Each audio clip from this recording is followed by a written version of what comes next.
नमस्कार मेरे प्यारे बच्चों, आज हम लेकर आए हैं 26 जनवरी पर भाषण। यानी कि 26 जनवरी पर भाषण इतना बेहतरीन भाषण कि आप मंच पर जाते ही तहलका मचा देंगे। आप ऐसा भाषण कभी नहीं सुना होगा। इस पूरे वीडियो पर आप लास्ट तक बने रहें ताकि आप अच्छी प्रकार से जान सकें कि हमें 26 जनवरी पर किस प्रकार का प्रभावशाली भाषण देना है। और एकदम सरल शब्दों में, एकदम आसान भाषण, एकदम सरल भाषण। इस तरह का भाषण आपने कभी इतना सरल नहीं देखा होगा। तो हम इस पूरे वीडियो पर चर्चा करने वाले हैं। वीडियो के अंत तक बने रहें बेटा, ताकि आप अच्छी प्रकार से भाषण दे सकें 26 जनवरी पर, और जहां पर भी भाषण दें लोगों को प्रभावित कर सके और अपनी एक अच्छी छवि बना सके। ठीक है बेटा, शुरू करते हैं बिना आपका समय वेस्ट किए। देखिए यहां पर हमने लिखा है 26 जनवरी पर भाषण। ठीक है, सबसे पहले आपको बेटा मंच पर जाना है। क्या करना है? आपको सबसे पहले मंच पर जाना है और संबोधन करना है। ठीक है, लोगों का आदर सम्मान करने के लिए हम एक संबोधन शब्दों का प्रयोग करते हैं, तो आपको संबोधन करना है। आपको क्या करना, देखिए हमने यहाँ पर लिखा आदरणीय। एकदम एक एक शब्द सुनिए, मेरे एक एक शब्द सुनिए बेटा। आपको भाषण में गारंटी देता हूं कि आपको एक बार का ही वीडियो देखने में आपको ये भाषण याद हो जाएगा। ठीक है, आपको देखिए संबोधन तो आता होगा, मैं आशा करता हूं कि आपको संबोधन आता होगा, लेकिन मेरे स्तर से एक बार सुन लीजिए। आदरणीय मुख्य अतिथि, प्रधानाचार्य, शिक्षक गण, अतिथिगण एवं मेरे हम उम्र साथियों और प्यार करने योग्य छोटे बच्चों, आप सभी को गणतंत्र दिवस की हार्दिक शुभकामनाएं। इस प्रकार से आपको मंच पर जाकर सबसे पहले संबोधन करना है। इस प्रकार से आपको अपने से बड़ों का, अपने से छोटों का, अपने से हम उम्र को, सब लोगों को सम्मान करने के लिए इन शब्दों का प्रयोग करना है। ठीक है, इसके बाद आपको यहां से स्टार्ट करना है।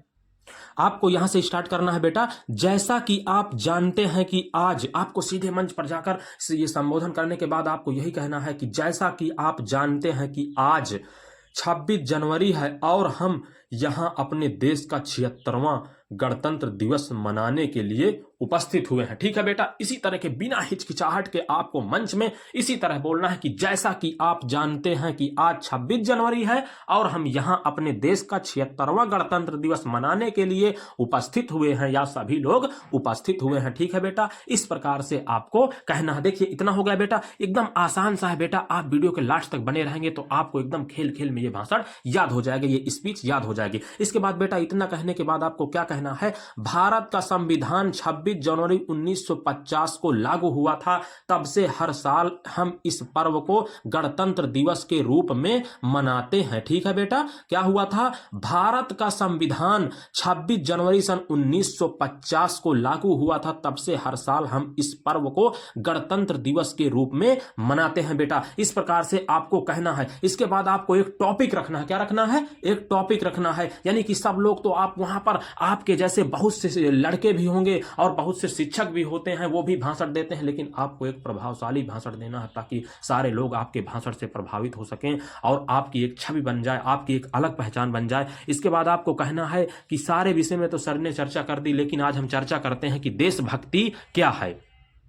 आपको कहना है कि आज हम चर्चा करेंगे कि देशभक्ति क्या है। हम लोगों, आप बेटा इसी तरह से कहेंगे कि हम लोगों ने तो बचपन से सुना है देशभक्ति देशभक्ति, लेकिन आज हम जानते हैं कि देशभक्ति है क्या, यानी कि देशभक्ति क्या होती है। आपको यह टॉपिक रखना है। इसके बाद क्या कहना है वहां पर? नंबर 1 देख लीजिए बेटा, एकदम आसानी से ये भाषण आपका बड़ा ही जोरदार का होगा। ठीक है, इसके बाद आपको क्या कहना है? देखिए यहां पर हमने देशभक्ति क्या है। सबसे पहले आपको कहना है हमें अपने राष्ट्र के बनाए गए नियम और कानून का ईमानदारी पूर्वक पालन करना ही देशभक्ति है। यानी कि जो हमारा देश है, हमारे देश के जो नियम और कानून बनाए जाते हैं, हम उनका नियमों का पालन करते हैं, कर्तव्य निष्ठा पूर्वक नियमों का पालन करते हैं, वही देशभक्ति है। ठीक है, इसके बाद आपको कहना है कि अगर एक जवान है, यानी कि अगर एक सीमा का जवान है, अगर बॉर्डर पर जो जवान हमारे देश की सुरक्षा करता है, तो यहां पर शब्दों का सीधा प्रयोग करना है कि अगर एक जवान है तो वह सीमा पर ईमानदारी से अपनी ड्यूटी करे, अपना कार्य करे। यानी कि अगर एक सीमा का जवान है, अगर बॉर्डर पर एक जवान सुरक्षा के लिए तैनात किया गया है,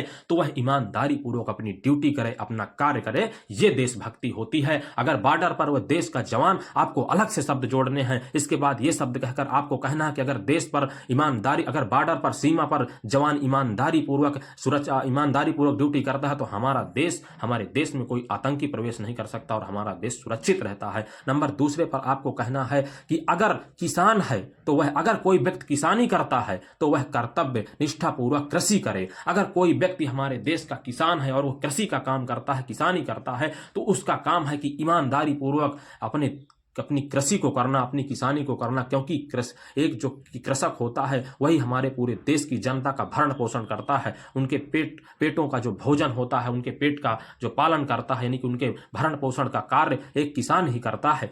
तो अगर एक किसान है तो वह कर्तव्य निष्ठा पूर्वक कृषि करे। नंबर तीसरा बेटा आपको क्या कहना है कि अगर एक शिक्षक है तो वह बच्चों को पूरी लगन और मेहनत के साथ प्रशिक्षित करे। नंबर 3 है कि अगर एक कोई अध्यापक है तो वह बच्चों को ईमानदारी पूर्वक स्कूल में पढ़ाएगा, पूरी लगन से पूरी मेहनत से प्रशिक्षित करे, ताकि अगर बच्चे शिक्षित हो गए तो हमारे देश में आगे चलकर, क्योंकि कहते हैं ना कि आज का युवा कल का भविष्य है, आज का बच्चा कल का भविष्य बनेगा हमारे देश के लिए। अगर बच्चा अच्छे से शिक्षित होगा, अपने अधिकारों, अपने मूल्य कर्तव्यों को जानेगा, तो हमारे देश को आगे लेकर जाएगा और हमारा देश विश्व में उन्नति करेगा। ठीक है। इसके बाद नंबर 4 पर आपको क्या कहना है कि अगर एक विद्यार्थी है तो वह पूरी ईमानदारी और लगन से अपनी पढ़ाई करे। ठीक है। नंबर 4 पर है बेटा कि अगर एक विद्यार्थी है तो वह पूरी ईमानदारी और लगन से अपनी पढ़ाई करे, जिससे हमारा देश उन्नत करेगा। हम विद्यार्थियों का कर्तव्य होता है कि अगर शिक्षक पूरी लगन और ईमानदारी से शिक्षा पढ़ा रहा है, हमें कक्षा में पढ़ा रहा है, तो एक विद्यार्थी का कर्तव्य है कि वह पूरी लगन से उस विद्या को सीखे और अध्ययन करे और आगे उन्नत करे, जिससे अगर विद्यार्थी उन्नत करेगा तो हमारे विद्यार्थी के नाम के साथ साथ उसके माता पिता का नाम होता है, उसके गाँव का नाम होता है, उसके जिले का नाम होता है, उसके राज्य का, उसके देश का, पूरे देश का नाम होता है। अगर एक विद्यार्थी कहते हैं ना कि आज का युवा कल का भविष्य है, तो इस तरह का शानदार भाषण बेटा आपको देना है। अगर अभी भी आपको कुछ हेजिटेशन हो रहा है तो आप वीडियो को दोबारा चालू करके देख लेना, और इस पूरा भाषण पढ़ने आप याद करने के बाद आप जब मंच पर जाएंगे तो सेम इसी प्रकार कहेंगे, और लास्ट में आपको बोलना है, मैं अपनी वाणी को इन्हीं शब्दों के साथ विराम देता हूं, और लास्ट में आपको बोलना है जय हिंद जय भारत। ठीक है बेटा। आपको इस प्रकार से इस भाषण को मंच पर मंचासीन करना है, मंच पर कहना है, मंच पर आपको ऐसा ही भाषण देना है, पूरे एकदम बिना घबराए हुए। आप इसको एक बार याद कर लीजिए, एक बार देख लीजिए, और एक बार अपने प्रैक्टिस करिए, एक बार स्वयं से कहिए, 1-2 बार देखिए, फिर स्वयं से कहिए, आपको जरूर से याद हो जाएगा। अगर आप हमारे चैनल पर नए हैं तो प्लीज चैनल को सब्सक्राइब कर लीजिए, और वीडियो को अपने मित्रों को भी शेयर कर दीजिए, और कमेंट करिए कि आपको ये भाषण कैसा लगा। धन्यवाद।